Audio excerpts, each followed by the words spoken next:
happened to find Abdel, who's on our call today, said, who is this Got Mortgages guy? He seems to be doing really amazing things. I'm like, that's actually a PRMG team member who has really worked so freaking hard to win in social media. So we just asked him if he could join today. He actually put together a deck, which he has in the chat there. And he has so many great ideas about what it takes to win in social media. So I'm going to turn it over to you. You can share your screen and give us some insights. All righty. Well, good morning, good afternoon, guys, wherever you guys at. I'm out of Jersey. Happy Friday. Feels like I lose track of days nowadays from how crazy it is. But Rob and Billy, thank you guys for giving me the opportunity. And kind of diving right into it, you know, obviously the market has shifted. For some of us have been doing this for quite some time. And we're seeing a lot of different dynamics, a lot of different avenues of what can we do differently to stay hyper competitive within this market. And probably one of the biggest things that I've learned fairly quickly in this business, and I shared this a couple of seconds ago with Robin and the team, was you don't need to be in this business for 10, 15, 20, 30 years to be as successful as somebody who just got into it.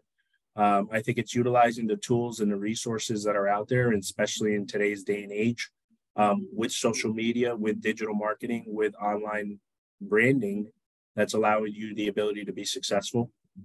And that's kind of something that I ran with, right?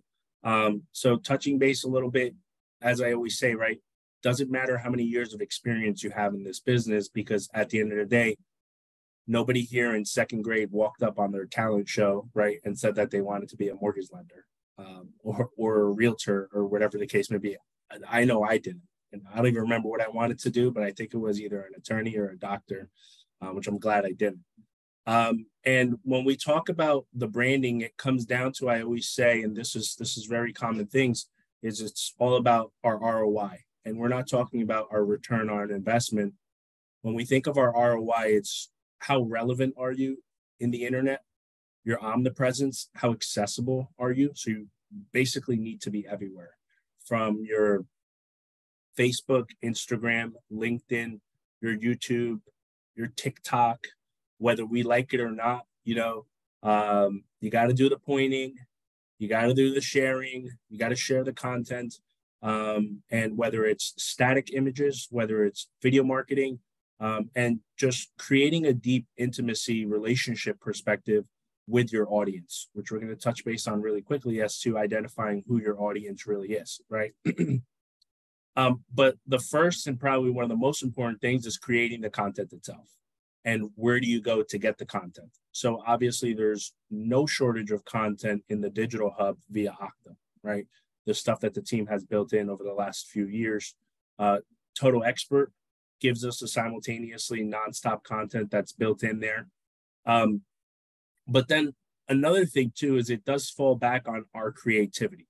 So a platform that I use, and again, I don't know if it's endorsed or approved or whatever the slogan is, Robin, but Canva is something that I utilize. You know, you want to get it obviously approved with PRMG and all that fun stuff from the marketing perspective, but it's really really customizing it to your individual brand, right? So PRMG is our sponsor, that's who we work for, but then customizing it to your individual branding so everybody knows you for who you are, and staying, probably the hardest things is consistent, right? A lot of us will go to your Tony Robbins stuff, and you'll go to your Tom Ferry stuff, and you'll go to this, and you're like riled up, and then you post for about a month, and then you stop. And I see that with a lot of different professionals, including ourselves on the mortgage side. And the content, as I say, can be an article that you share off of Housing Wire or KP's videos on LinkedIn or whatever the case may be, where you grab it. And it doesn't have to be the prettiest format. You just got to get the content out there, right? And if you reach one client, you know, from your constant stuff, or most importantly, a referral partner, or if you're a marketing assistant on behalf of your team, you're having that much more of an effective approach to boosting your individual business and boosting your branch's overall strengths, right? And that's one of the things that I've done constantly with my YouTube channel. I don't even know how many videos we're at right now. I think it's a little over 315 videos, that from 4 years ago, when I looked like I basically ate myself like 2 times. So I'm a lot fatter and bigger as the mortgage world puts us in, but the videos did not stop, right? We constantly kept doing them. And you can actually see they look nicer in the beginning because it was the green screen, it was the suit, it was the tie, it was the this. And then you could tell as the years actually went by, which is usually vice versa, right? They actually became more normal, so to say. Like now I'm walking the dog and I'm shooting a video talking about market updates. This morning, I finished my gym workout and I shot a video talking about existing home sales that came out yesterday and the data behind that. And you just got to put it out there.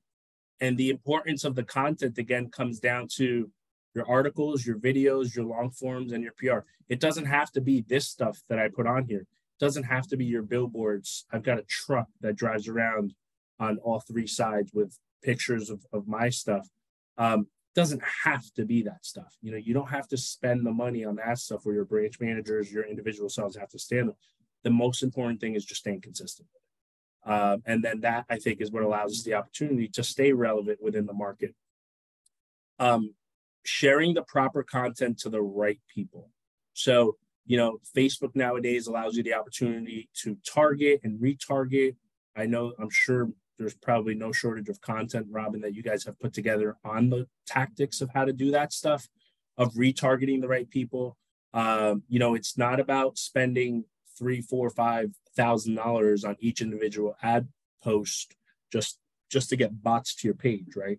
It's about really targeting your specific clients. If we're loan officers and we have a database within our CRM, whether it's Total Expert or a third-party CRM, Robin, again, I don't know what the procedure is, but I'm assuming, you know, give an Excel spreadsheet to the team. They could probably guide you, educate you in the right direction of how to do it, scheduling a time, and taking it from there. I've personally learned from trial and error and no shortage of Googling and going on YouTube. And then, especially with social media platforms, with Meta, you know, they're constantly changing their stuff.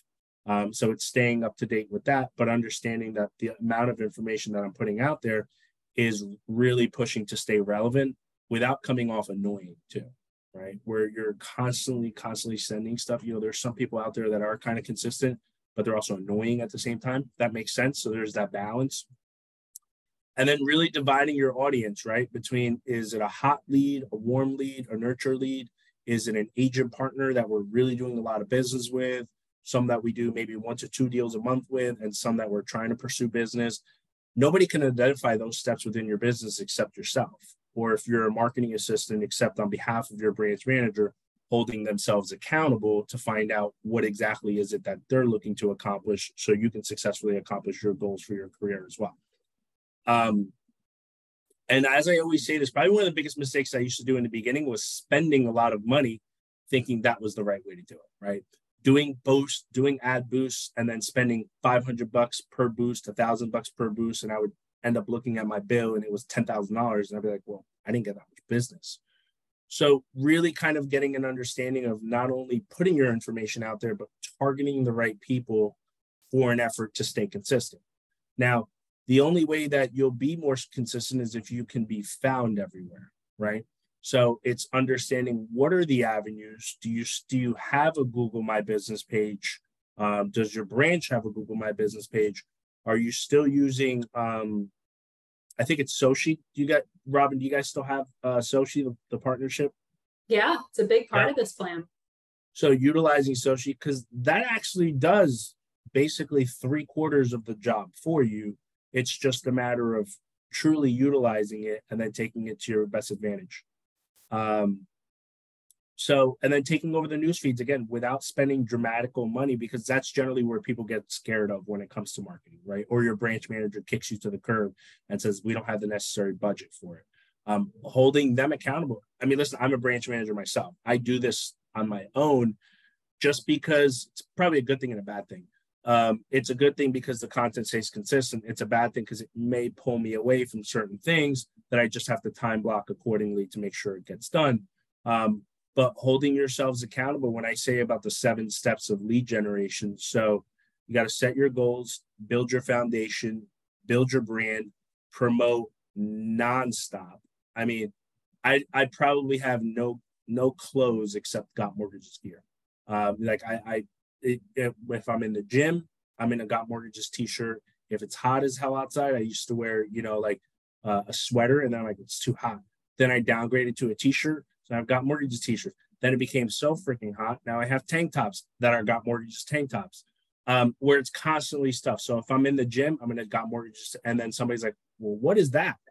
And then it's identifying the brand, and then it filters into conversations, referrals, appointments, and then closings. And that comes down to 2, converting your leads into sales. So after we've brought in the business, do you have that system in place that's going to follow up for you? So speaking specifically about PRMGs, we have your total experts. They did a lot of stuff in regards to building the funnels for you. Have you set the funnels? Have you targeted the funnels? Do you have them set up automatically? Whether it's the email drips, the text message drips, and then following back thereafter. Improving constantly too. So understanding where you sit back and you're like, well, I put out, and Instagram does this too, and Facebook as well. If you have a Facebook business page, if you don't, you definitely should. But the Instagram page allows you to come back and scale too. So it'll tell you how many people you reached, followers, non-followers, the age bracket, the genders, the location. I mean, if you really, really want to get as granular into it as possible, you kind of have to, right? Because you want to identify what is the audience that you're targeting and then push it from there at the same time. And then once you have that data and you've got all that stuff, then you optimize it, right? You'll actually notice. So at one point, I never used to do static images on Instagram because it was kind of like not taboo, but it never used to appear. And then I was reading that static images are back or whatever it is via the Instagram algorithm. So now I do the static images, and then I would stop, and then I would do the reels. And the reels, I would keep the videos under 45 seconds because that's what I heard would get the most attractions. And then some of your videos you post, you want to keep it under 90 seconds because that's how long you can take an ad to boost it. If it's 91 seconds, it's no longer eligible to be boosted, unless it's freaking changed. I don't even know. I've just been shooting my videos under 90 seconds. And then just identifying what are the countless ways that's going to help us to do all that stuff. Business exposure and lead capture, again, so falling back on your business website. So I personally use a website that's run through a PRMG approved sponsor with lead pops. They're now Rebel IQ. They are going through a rebranding, right? And they've been doing it for some time. They just changed their entire business model to Rebel IQ. I like their platform because it allows us the opportunity it's a lot of landing pages. So, a lot of websites, when you go on them, it's just, especially mortgage websites, it's just a plethora of information that there's no call to action to truly get that consumer's information on there. I'm sure Robin and Billy can probably simply assess your individual needs as to what website works best for you guys. There's the, I guess it's LO Connect, right? What's the branch ones? It's run off of LO Connect. So, or you could just use off of that, and piggyback off of that. It's cost effective at the same time. And now I know different than before, because I've been with PRMG for a little while, but different than before, you can actually add stuff to it now. You can add flyers, you can add videos and stuff like that with your social survey link at the corner left, with your little bio or for your branch managers. And then again, talking about that, like I was just saying, your lead capture, right?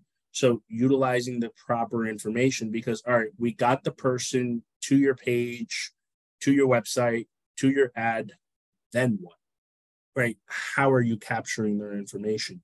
Is there a call to action? Have I pulled in the proper information? Am I accessible to getting their info quickly? It comes in. Do I have a set team that's going to hit those leads, process? Am I that person? Does the LOA need to get involved? Does the processor need to get involved? Whatever the case may be, that's going to allow you the opportunity to, simultaneously capture a lot of those leads and convert. And then again, it needs to look pretty both via desktop and via cell phone too. So those are some mistakes I used to do. Half the leads, it looks really nice on a desktop. It doesn't look nice on the cell phone. And let's be honest, probably half of us on the call, if we don't have our camera on, we're probably on our cell phones. So it's identifying that avenues and taking it from there. And just like I said, with followers, so Instagram, I know specifically Instagram lets you see how many people saw your post, how many people viewed your post, if they were followers, not followers. And then Google reviews too is big. What I do is the second I get a file that's clear to close, I actually ask for the review. I don't wait till after closing, because every single time I wait till after closing, they don't do it. Not because the service wasn't good, but because they're like, well, screw this, I already bought the house. So I always tend to ask for reviews after I get the clear to close, because they're still waiting on the final numbers from us. But whatever avenues, but the importance of that is just getting the positive review, and most importantly, making sure online reviews are, of course, to the best that it can be, right? And if you have a pissed off client, trying to get to them before they fill out that pissed off review, right? And making sure and apologizing and yada yada and being the better person, so that online credibility stays strong. Because the way I always treat online thing is, most of us, I've got my significant other, I've been with my wife for 15 years, and I can never assume what she wants to eat, right? Because if I say, hey, oh, you pick, and then I say, well, let's go to this restaurant. No, I don't feel like it. Then don't ask me. But so what do we do when we want to choose a restaurant? You go on Google, right? You go Italian restaurants near me. The one that I'm probably going to pick is the one that has pictures of their food, is the one that has the reviews, is the one that maybe has their menu online, right? And stuff like that. And their food could be crap compared to one that has 2 reviews and doesn't have pictures of their food. And that food might be amazing, right? But where do we as humans tend to gravitate to? Probably the one that looks nicer. It's got the better page. It's got the pictures of the food. It's got all that stuff, and it's easy to be found, right? So the point that I'm trying to make is, I also kind of gravitated away from going for the one with the most reviews, because they can be bought or whatever the case may be, but really looking at the other stuff, from clicking on their websites, finding the menus, and then making the decisions from there, right? It falls back to the exact same thing. I know that if I'm doing it, chances are a consumer might be doing the same, right? If they're Googling, John Doe, and they can't find anything about them online, they're probably not going to pick up their phone call, because let's be honest, 3/4 of clients don't pick up the calls that we don't know, as opposed to me, the only calls I pick up are the ones I don't know, right? So it's really taking that and then making ourselves accessible. So if you Google my phone number, it's like, all right, well, I know this is a mortgage guy. Okay. And I know I just put an inquiry on Zillow, Realtor.com. I clicked on this, I clicked on that. I'm going to actually do a little bit of research before I pick up the call again if this guy calls me, or call back that phone number right away, right? And that's kind of where I really developed that mindset as to the importance behind branding from social media, from staying engaged with your posts and stuff like that. And then I think that one of the last things we'll talk about is a lot of the data when we're keeping score is there's something called SMART. So you got to be, when you're setting your goals and scores in place, you got to be specific with your goals. They got to be measurable, right? So you can't say, I want 100 contacts from social media. It can happen, but how are you going to get there? How many posts are you going to make? What is it going to take for you to get there? So you got to be specific, measurable. The goal has to be realistic to be attained. And then time dependent, understanding the time that needs to be put into it. Billy, did you have a question? No, I'm just clapping. SMART goals are... Oh, that was a clap. I thought awesome. It was a hand. That's how you know I don't know the emojis too much or whatever. But yeah, so you got to be specific with your goals. It's got to be measurable, putting it down literally, whether it's on a bulletin board, on a paper. I would love to have 100 contracts from social media. Am I getting more contracts now than I am before? Yeah. So it's working, but I also know that I'm scaling it to the best of my ability, so it's real too. And then that's it. And then, coming into focusing not just on that stuff, but what are the other lead sources?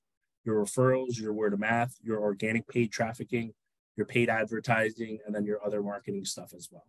I shared this in the chat, so you guys have it. It's a view only link. So you guys are, I don't know if it allows you to download, but at least it gives you guys some of the ability. You can always screenshot it.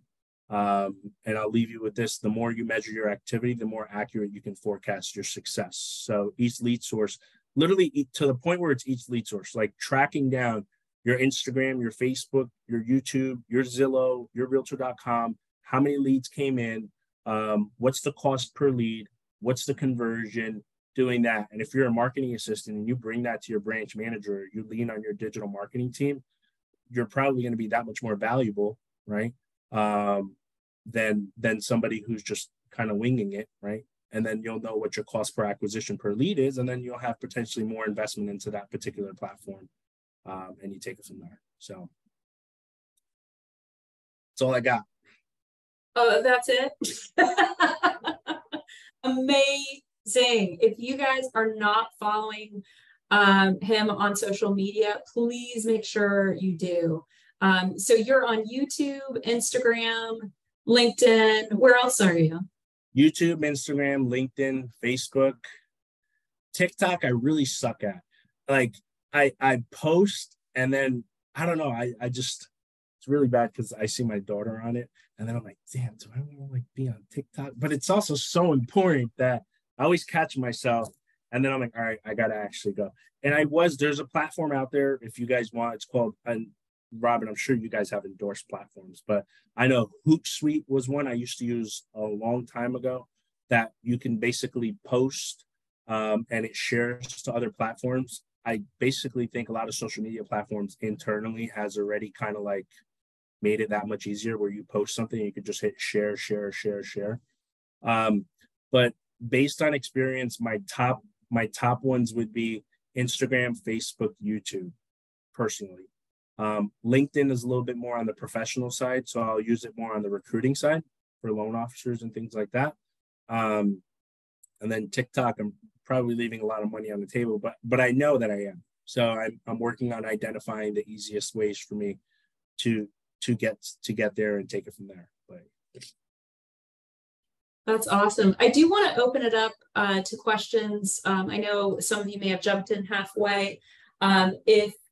And I know some of you are really working just as hard on your social media. So if you did want to ask him a question about how you can win in social media or things you can do in your local market. And I love the outfit. I mean, you wear the brand everywhere you go. I mean, this is always old school. You know what? It's come down to another big thing that I have done recently is a lot of events. I mean, if you're following me on social media, it's literally come down to like 4 or 5 events a week. So I'm drained. And it's come down to home buying seminars, investment masterminds, sponsoring events,